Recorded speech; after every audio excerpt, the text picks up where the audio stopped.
ये जो मामला आया है एक अंकों से फेल कराने वाला नया बात नहीं है। बीपीएससी में ये होते रहा है, बहुत लोगों के साथ अन्याय हुआ है। बीपीएससी में जवाब देने की जब बारी आती है तो तरह तरह के बहानेबाजी शुरू हो जाता है। बीपीएससी में ये सब खेल चलते रहा है और यही वजह है कि बीपीएससी पर उंगलियां भी उठते रही हैं।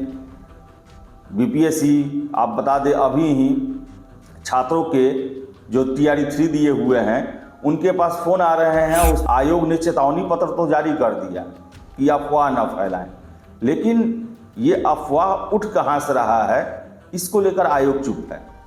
आयोग को यह भी स्थिति स्पष्ट करना चाहिए कि आखिर छात्रों के जो इतने कॉन्फिडेंशियल, आयोग को कम से कम जांच करवाना चाहिए, सरकार की एजेंसियों से जांच करवाना चाहिए कि उनके नाम पर कौन बदनाम किया जा रहा है, कौन बदनाम कर रहा है, क्या कोई इनसाइडर भी है, क्योंकि इतना कॉन्फिडेंशियल जानकारी जो है वो कैसे आ गया माफियाओं के हाथ में। नमस्कार, आप देख रहे हैं द बिहार टॉप, मैं हूं आदेशपुरी। कल पटना हाई कोर्ट के द्वारा बीपीएससी से जवाब तलब किया गया।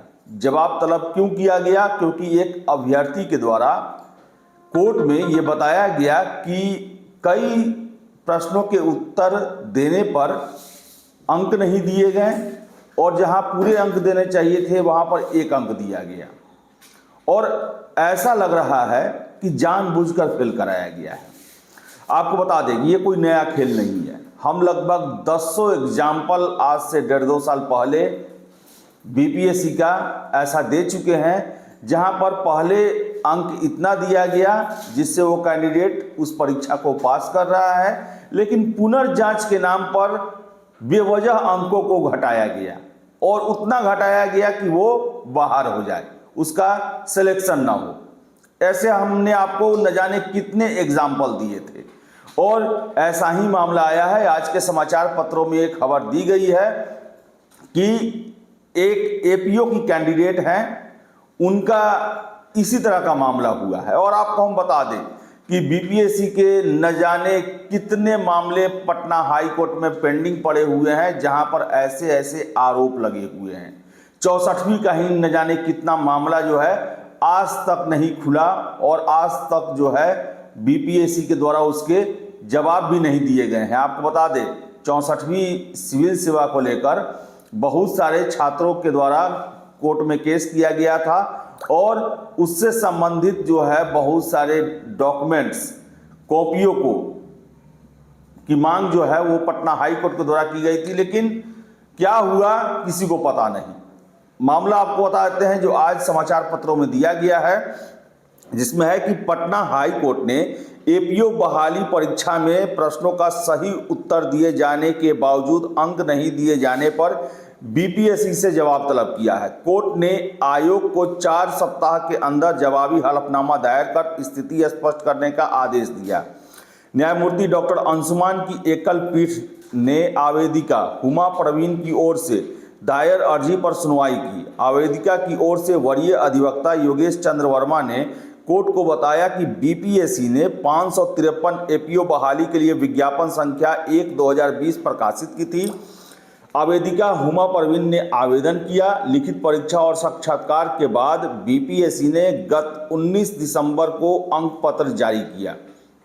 आवेदिका को 407 अंक प्राप्त हुए। उनका कहना था कि बीपीएससी ने एपीओ के लिए कट ऑफ 408 अंक जारी किया, मात्र 1 अंक से उसे असफल घोषित कर दिया गया। आवेदिका ने आयोग के अध्यक्ष को विस्तृत अभ्यावेदन दे अपनी उत्तर पुस्तिका की समीक्षा करने की गुहार लगाई, लेकिन कोई कार्रवाई नहीं की गई। इसके बाद आवेदिका ने सूचना के अधिकार कानून के तहत उत्तर पुस्तिका की मांग की।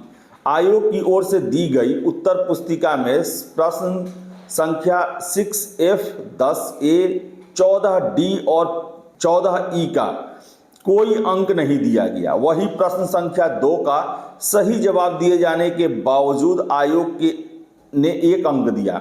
इस प्रकार इस परीक्षा में उसे 413 अंक मिलने चाहिए थे, जो कट ऑफ से 6 अंक ज़्यादा हैं। आयोग की गलत मार्किंग के कारण वो एपीओ पद पाने से वंचित रह गई। न्यायमूर्ति डॉक्टर अंशुमान की एकल पीठ ने दलील को सुनने के बाद आयोग को 4 सप्ताह के भीतर जवाबी हलफनामा दायर कर स्थिति स्पष्ट करने का आदेश दिया है। तो नया खेल नहीं है, ऐसा खेल बीपीएससी में चलते रहा है, बहुत बार हुआ है। हमने ही आपको कितना एग्जाम्पल दिया। 64वीं सिविल सेवा में ही पूजा कुमारी जो कि पूर्णिया की रहने वाली हैं, उनके साथ ही ऐसा ही हुआ।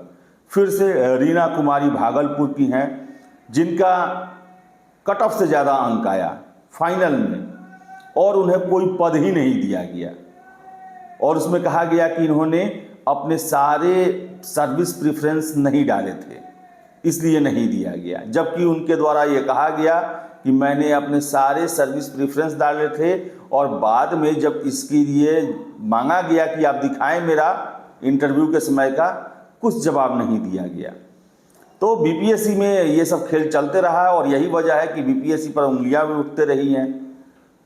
बीपीएससी आप बता दें, अभी ही छात्रों के जो TRE 3 दिए हुए हैं उनके पास फ़ोन आ रहे हैं, उसमें कहा जा रहा है कि हम बीपीएससी के कर्मचारी हैं और उनके नाम, उनके पिता का नाम, date of birth, roll number सब कुछ बताया जा रहा है। आखिर ये सब डाटाबेस उन्हें कैसे मिला? आयोग ने चेतावनी पत्र तो जारी कर दिया कि अफवाह न फैलाएं, लेकिन ये अफवाह उठ कहाँ से रहा है, इसको लेकर आयोग चुप है।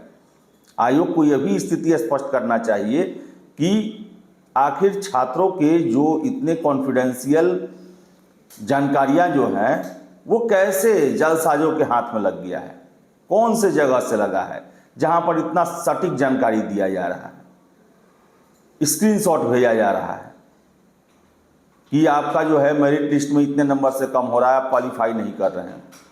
आयोग ने सीधे कह दी, चेतावनी जारी कर दिया, लेकिन आयोग ने क्या इसकी जांच कराई कि आखिर कौन लोग ये काम कर रहे हैं? इससे तो आयोग की छवि पर असर पड़ रहा है।